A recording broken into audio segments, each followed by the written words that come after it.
ఈ క్రోధాన్ని గురించి రామాయణంలో ఒక సుందరమైన సన్నివేశం ఉంది. ఆంజనేయ స్వామి సీతామ్మవారి అన్వేషణ కోసం లంకాపట్నానికి వెళతాడు. అక్కడ లంకాపట్నంలో పట్నం అంతా వెతకి చివరికి అశోకవనంలో సీతా అమ్మవారిని చూడగలుగుతాడు. అమ్మవారితో మాట్లాడతాడు. అమ్మవారికి రాములవారు ఇచ్చినటువంటి అంగుళీయకాన్ని సమర్పిస్తాడు. అమ్మవారు ఇచ్చినటువంటి చూడామణిని తీసుకుంటాడు మళ్ళీ రాములవారికి ఇవ్వడానికి. తర్వాత తాను వచ్చిన విషయం రావణాసుడికి తెలియాలి కదా అని చెప్పేసి ఆ అశోకవనాన్ని నాశనం చేస్తాడు. అప్పుడు రావణాసుడు అనేక మందిని హనుమంతుడు యుద్ధానికి పంపిస్తాడు. వాళ్ళందరినీ ఆంజనేయ స్వామి పరిమారుస్తాడు. చివరికి ఇంద్రజిత్తు యొక్క బ్రహ్మాస్త్రానికి కట్టుబడి రావణాసుడి యొక్క సభలోకి పోతాడు. వెళ్ళి రావణాసుడికి బుద్ధి చెబుతాడు. నువ్వు చాలా పొరపాటు పడ్డావు, రాముల వారు ఎవరని నీకు అర్థం కాలేదు. జయత్యతి బలో రామో లక్ష్మణశ్చ మహాబలః రాజా జయతి సుగ్రీవో రాఘవేణాభిపాలితః. రాముల వారు ముందర నువ్వు కాదు కదా, నీబోటి 1000 మంది రావణాసురులు కూడా నిలవలేరు. అటువంటి శక్తి సంపన్నుడు రాముల వారు. ఆయన యొక్క భార్యను ఇక్కడ తీసుకొచ్చి మహాపరాధం చేశావు. మర్యాదగా ఆమెను తీసుకెళ్ళి రాముల వారికి అప్పగించు, లేకపోతే నీకు సర్వనాశం తప్పదు. కానీ ఇది ఏదీ వాడు వినిపించుకోలేదు రావణాసుడు. ఈ దుష్టులైన వాళ్లకు మనం ఎన్ని మంచి మాటలు చెప్పినా వాళ్ళకు చెవులకెక్కవు.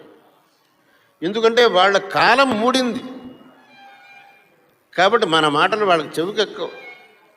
ఆంజనేయ స్వామి అంత చెప్పినా రావణాసుడు దాన్ని పెడచెవిన పెట్టి అరే ఈ కోతినంత చంపండ్రా అన్నాడు. విభీషణుడు ఉండి అన్నయ్య చాలా తప్పు, వాడు దూతగా వచ్చాడు, దూతను చంపకూడదు.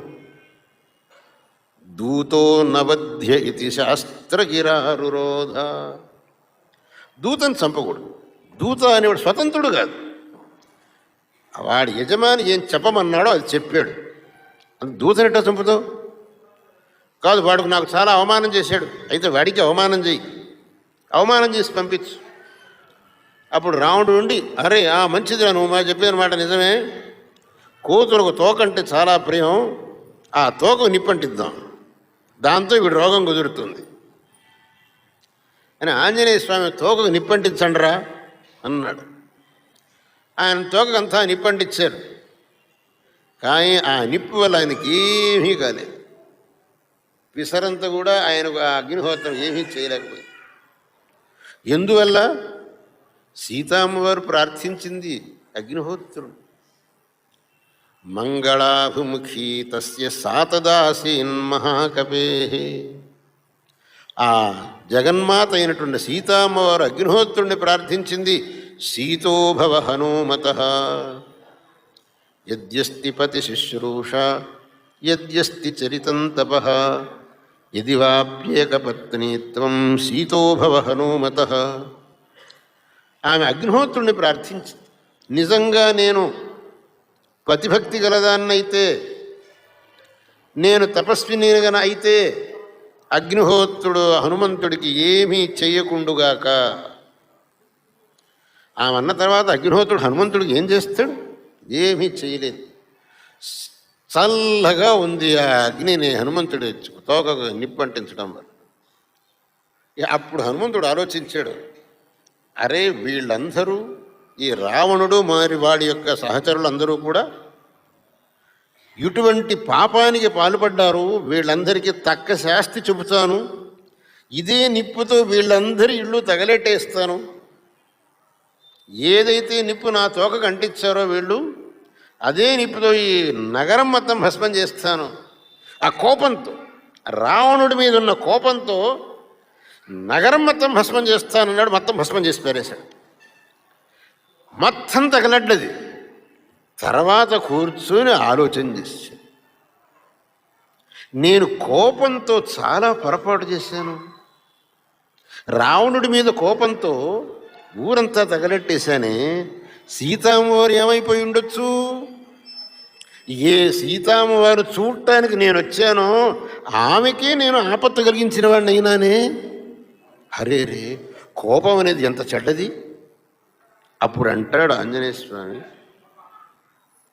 క్రుద్ధ పాపన్న కుర్యాత్ కః క్రుద్ధో హన్యాత్ గురూనపి క్రుద్ధ పరుషయా వాచా నరః సాధూన శిక్షిపేత్ నా కార్యమస్తి క్రుద్ధస్య నావాచ్యం విద్యతే క్వచిత్.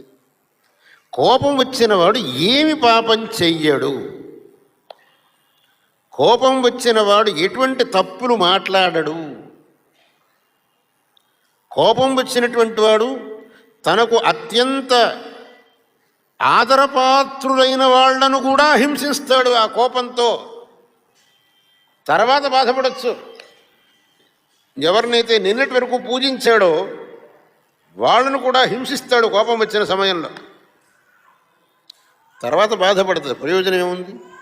అరే, కోపం మహా చెడ్డది. ఆంజనేయ, కోపం మహా చెడ్డది. నేను కోపంతో చాలా పెద్ద తప్పు చేశాను. సీతమ్మవారికి కూడా ఏమైందో తెలియదు అని అనుకున్నాడు. కానీ సీతమ్మవారికి ఏమవుతుంది? ఆమె తపఃప్రభావం వల్ల ఈయనకేమీ కాలేదు, ఆమెకు అవుతుందే. అక్కడ వాల్మీకి రాస్తారు, ఒక మాట రాస్తారు రామాయణంలో, నాగ్నిరగ్నౌ ప్రవర్తతే. ఒక నిప్పుతో ఇంకో నిప్పు కాలుతుందే? నిప్పుతో నిప్పు కాలుతుందే? కాలదే.